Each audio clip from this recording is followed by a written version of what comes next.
What's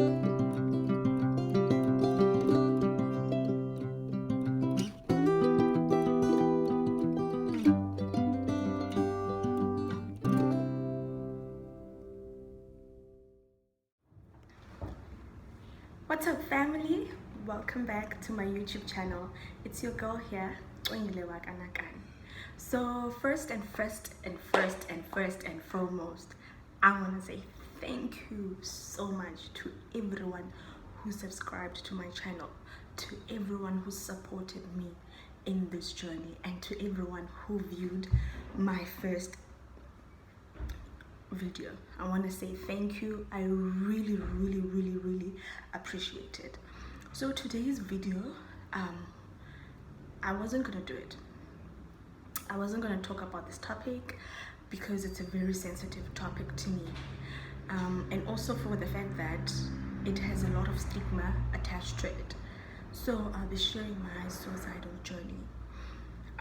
The reason why I'm sharing it now is because I wanna make people aware of the mental health that we as the society face, since in societies it's a taboo topic and it's a taboo subject. I think it's because a lot of people are uneducated about it. I was also uneducated about it. So not to make this video long, let me just let you in on my journey and what really happened and when it started. We'll try so hard to not be emotional throughout this journey because it is an emotional journey. So I passed my matric, and then I was fortunate enough to get a bursary and other things to go and study further. So during my first year, that's when everything started. So during my first year, I started experiencing anxiety. I started experiencing like mood swings, started feeling as if I don't belong in this world. The world would be better without me and everything else. And it was a strange feeling because I was like, what's going on with me? At first I thought, no man, maybe it's the stress, because I won't lie to you, the jump from matric to university is so hard, and I did battle with it because I was not staying at home. So I was stressed with the fact that I had to adapt with where I was staying far from home, and this university where like I was just overwhelmed, and the workload and everything. So in my mind I thought, hey man, maybe it's stress. So the year went by, I was feeling that way, and then I think in the middle of first year, that was when I started like doing something.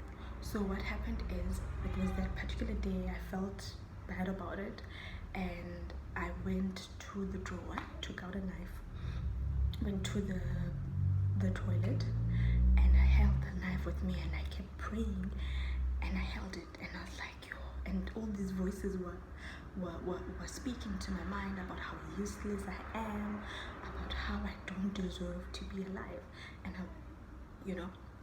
So what I would do is, every time when that happened, I would go to the bathroom, take the knife, go to my bathroom, and then pray and think about my mother. That the fact that she loves me, and I can't live this life without her. Like I can't leave her alone. Fine, that pulled me throughout the year. So those things would happen, and I would do those things. Fine, first year went by. And I was not speaking to anyone because I was like, I'm my sister's. So if I go and tell my family, firstly, it will stress my mother, and also it will be like I was unyamezela. So that was my thinking. And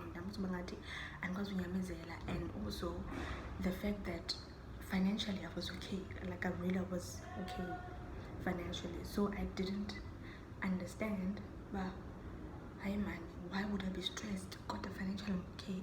And even Nalendo school, it was not as if I was failing. Like I was doing pretty much good. I was getting good marks, But still, I was like, I know my stress. Fine. Second year came, I moved to another place. And in that place, in fact, even the first year, housemates of mine were amazing. But during first year, I was only focused on school. So in second year, I went and to this new place that I was staying in, and I met the people there, and that's when I started actually having a life with school together. So this particular day, like guys, like in the household, one of my housemates cooked a meal for us, like man guys, like right. And it was second semester, the start of second semester, so school wasn't bad, everything like was good. I wasn't feeling like negative or feeling sad about anything. So that day sonwaba ke kwaba mnandi, hayi ndandingagosha kwakumnandi ndifuna uxoka. Everything in my life said was going amazing. Fine. So obviously everyone had to go to bed, and I know I had a roommate, but my roommate that day was not there because she was hardly there. Like she was there only 10% of the time. 90% of the time I was alone. In fact, 95% of the time I was alone. So everyone went to bed. I went inside the room. When I got into the room, I went by my bed, obviously prayed, and after I prayed, I went to go switch off the light, and then to my bed. And as I was about to sleep, that's when hell broke loose. It was like I was losing my mind, guys. It was like there was someone who was in control of my mind, and if that person was not me, I couldn't understand now what was happening. Hey man, but I'm not stressing. Like, what is happening? Like, why am I feeling like this? I just had the time of my life. I just had a great day, and this thing was happening to me. Like, Cwengile Nakani, and it started about how useless I am, how unworthy I am. Yo guys, all the happiness that I had was shattered. Like, it's like happiness yami njengoba nabininzi yathi yaphela, kwangena sadness yathatha over. The light that I had was dimmed. It was all black. Fine, I did what I used to do, pray. And I was praying and I was talking to my brain about how, no, but I'm happy, like people love me, like my mother loves me, my family loves me. Guys, that day was the day where anything that, all my coping mechanisms, the praying, the talking about my mother, the talking about my family, went all down the drain. It was not helping. It was not helping at all.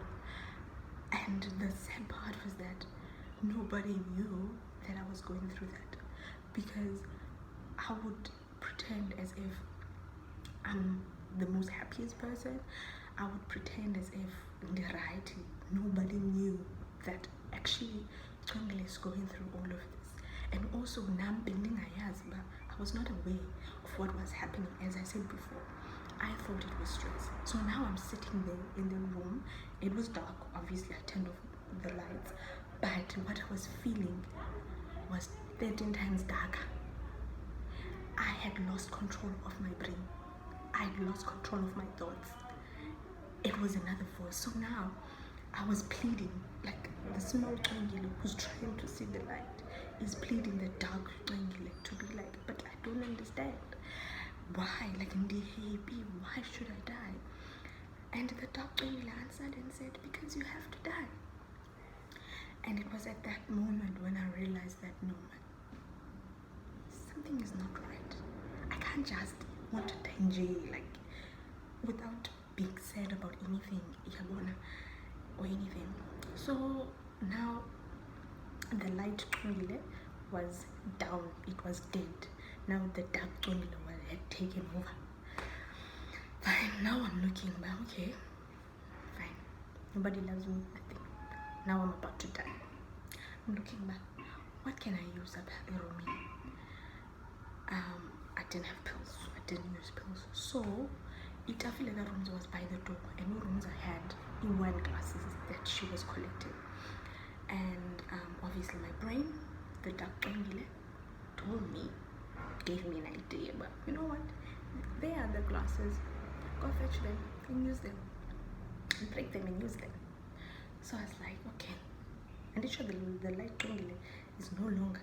I'm crying, I'm what? But the dark Cwengile is taken over. I get up of my bed while I was going there to go fetch 11 glasses, guys.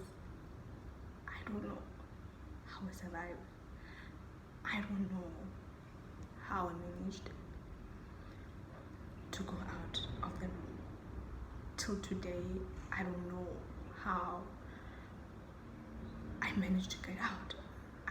I have no idea. It's like that moment was a blank time of like younger moment. It was blank.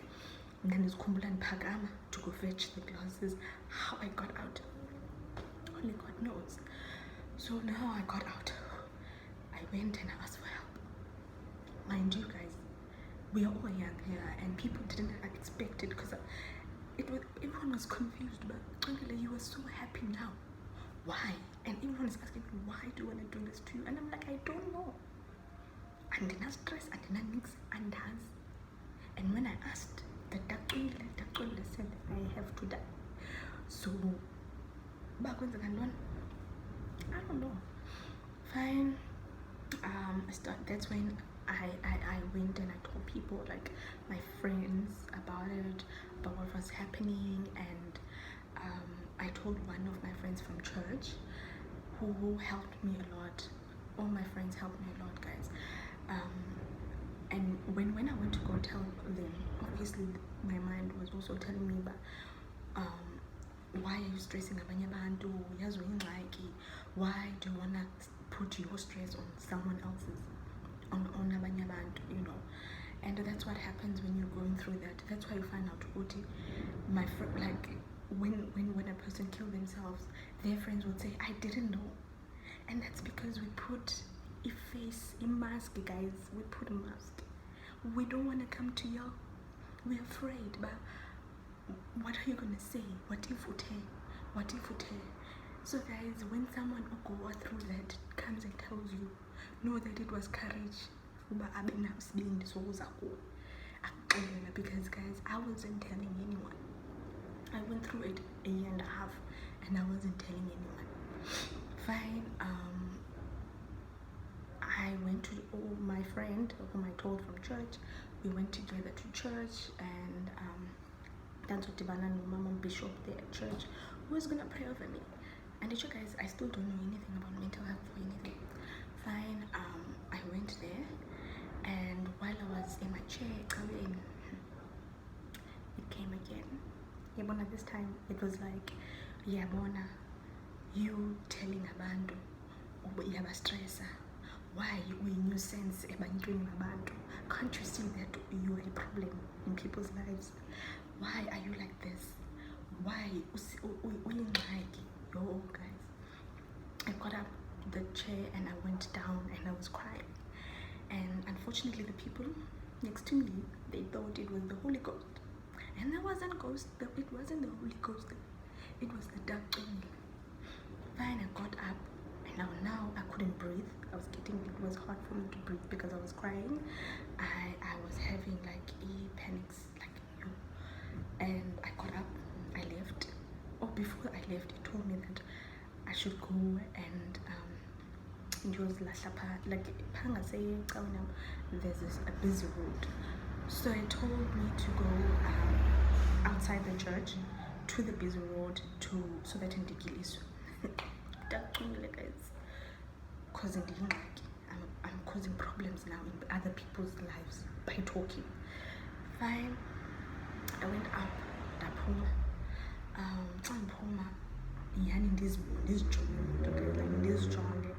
And I don't know, guys. That's why I'm saying I don't know how I managed. And my brain again, like the light Cwengile was fighting, guys. It was fighting. Like light Cwengile was fighting throughout. ndabaleka nochip toilet, and fortunately for me, my friend ebengibonile, yabo, so she came quickly and fast to a toilet while I was crying, and she opened the door. She said, let's go. And then the service said, Mama Bishop, who prayed over me, and I won't lie, after that I was a bit okay. Guys. I also went for a psychologist things, and guys, after the church, you must know I'm going back home, but no, and I'm like, already that time, okay, I was going through the most, but I'm asking, you see, I was like this inside, and then when I go home, I'm like, yeah, that was me. So yeah, after that, went for psychologist. Unfortunately, that was when the strike, I think, I don't remember the year, that was when the strike started, and I couldn't continue with my sessions with my psychologist. And then after that, everything was fine up until last year December, and that was like, it happened 5 years ago, up until last year December, when another episode happened. And I think after that episode, because now in that episode, when I had that episode, I used Ilendoka is good, like I really attempted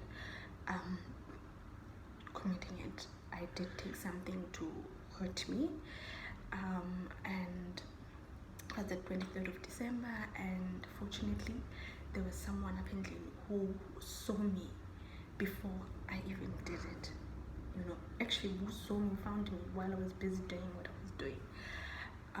So that was when, I think after that was when I was like, you know what, I think it's time that we talk about mental health, because it is coming, and most of the time that you're going through, like in my second year, I wasn't even stressed about anything. Even now, like now in December, like everything was going smooth, things were going good. At work, I just got an award, like things were going good. It's just an argument that I had with my mom that made me, that actually triggered, it didn't make, it triggered what I already had in my mind. So guys, mental health is real. Mental health is a sickness, guys. You can have, there's different types of mental health. Unfortunately, I haven't been diagnosed with anything. That's why I'm saying it's mental health, because I don't want to say depression. That time I'm not a psychologist, so I can't come and say I have depression, and I can't come here and say I have bipolar. I can't come here and say I have whatever that is there. So mental health, guys, is real, and when people go through it, it is so painful, guys. It is painful. We go through the darkness, and unfortunately, most of the time, it doesn't show. It comes when you are alone. So hence, when a lot of people kill themselves, but we didn't see it come. We didn't know. We didn't what, and that's because mental health is a brain. It's a mental thing. It doesn't show itself. Many people who have mental health have two faces. They have the face that they're gonna show during the public, and then they have the face that they're gonna have. They have light Cwengile and they have dark Cwengile, and it's hard when the dark Cwengile takes over. So anyway, thank you so much for watching my channel. Please do comment down below. Let me know if you guys have ever experienced what I went through, and if you did, how did you manage about it, or if maybe you know someone who went through it. Please do let me know, like, what did you guys do and how did you manage with it. And yeah, thank you so much, guys, for watching the video. I wanted it to be very short, but unfortunately there was a lot of things that I wanted to share. And yeah, anyway, please don't forget to like, share, comment, and subscribe to my channel. Please guys, please be kind to people, because you don't know what they're going through. Please be kind to people. That is what, from everything that I've said today, remember one thing: please be kind to people. Thank you so much. I love you.